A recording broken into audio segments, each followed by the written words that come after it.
So I grew up in Manhattan, and this is one of my favorite, most out of touch, Upper East Side rich people stories I have. And I have a lot of them because I grew up there.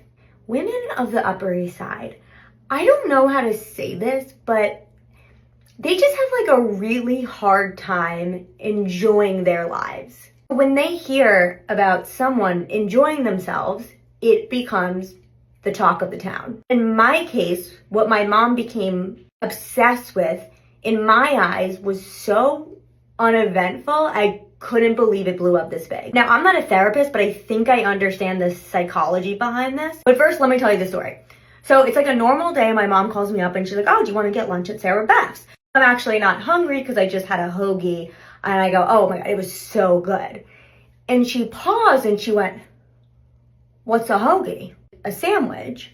And she goes, a sandwich? And then she whispered, like, I'm not even making this up. She goes, like with the bread? You can tell by this story, my mom is one of those almond moms where it hits about like 7 p.m. at night. And she goes, well, I forgot to eat today. I guess I just wasn't very hungry. Let me tell you something. She's starving. Her version of a sandwich, like one time I asked her to make it for me, she just gave me rolled up turkey in one piece of cheese.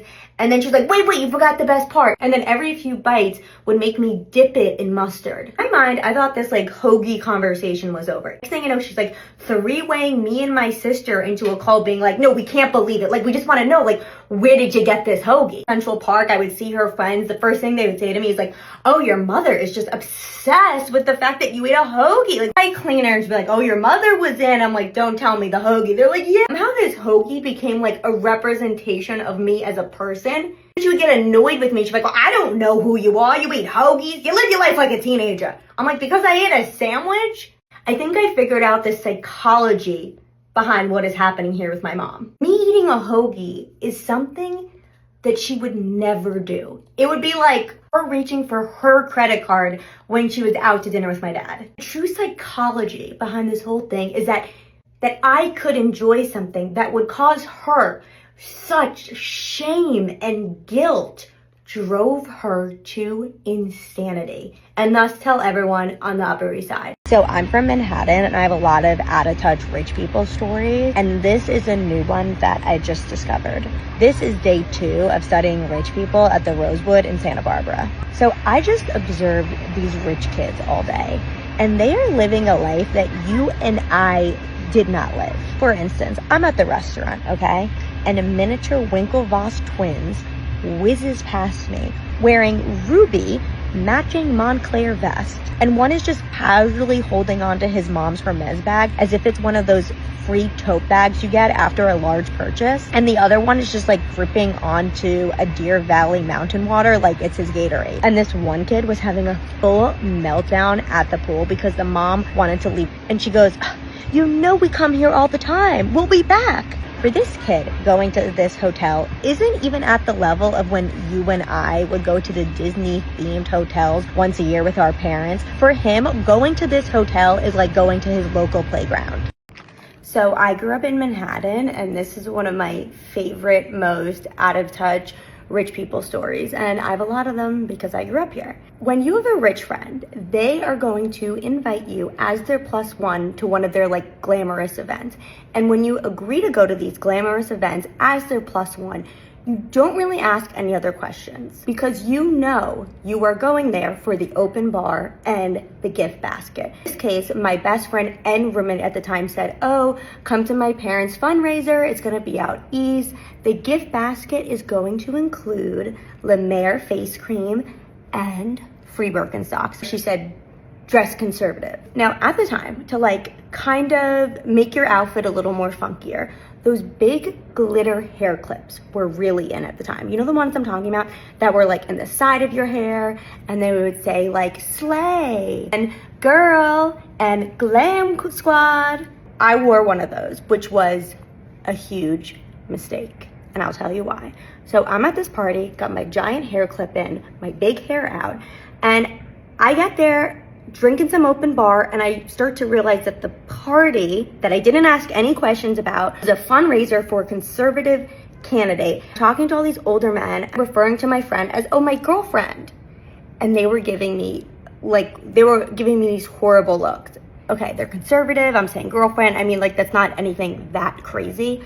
But then I look in the mirror in the bathroom, and what do I see? The hair clip in my hair that's supposed to say queen is now covered half by my curls. So what does it say? Q-U-E-E. Sure, you can guess what these well-educated preachers of heterosexual relationships figured out what the rest of the hair clip must have said. The surprising thing is, I thought my friend was gonna be mad that all of a sudden we were like in this fake lesbian relationship, but she said she was so happy because after this party, her parents then never once asked her when she was gonna bring a guy home. And also, I did walk away with these Birkenstocks. I grew up in Manhattan, and this is one of my favorite, most out of touch, Upper East Side rich people stories I have. And I have a lot of them because I grew up there. Did you know rich ladies have entourages? And it's not who you think they are. It's not the lawyers, personal shoppers. Those people, they're not on the weekly payroll. Who is on the payroll? Rich ladies' entourages. Who are? They're Rasputins.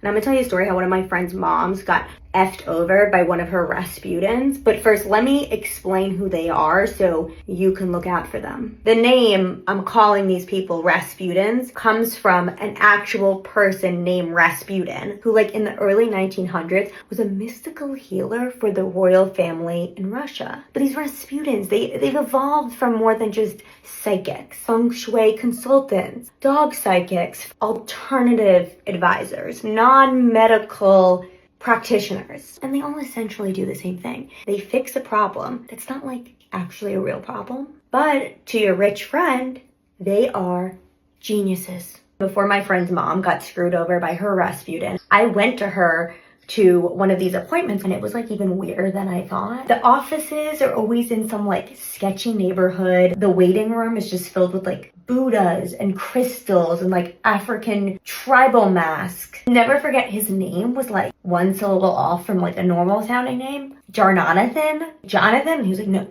Jonathan. And then I saw like all the weird shit he had in his offices. It's like electric magnetic chair that was like magnets, and they run medical tests using everything but actually drawing blood. Okay, but this is what happened to my friend's mom. These Rasputins are like, oh, I don't know how to use email, but I do know how to use Apple Pay. Like, my friend's mom got sucked into giving one of her Rasputins $300,000 so they could start a water bottle company. You would put rose quartz crystals in the water bottle. But then they all got like crystal-induced diarrhea because they didn't realize that there was bacteria on the crystals before putting it in the water. And the Rasputin fled town. And besides losing her money, and one of her favorite Rasputins, she has to pay for all these lawsuits. And the real Rasputin left town. Well, he didn't leave town, they kind of forced him to. Because the Russians could see through the bullshit and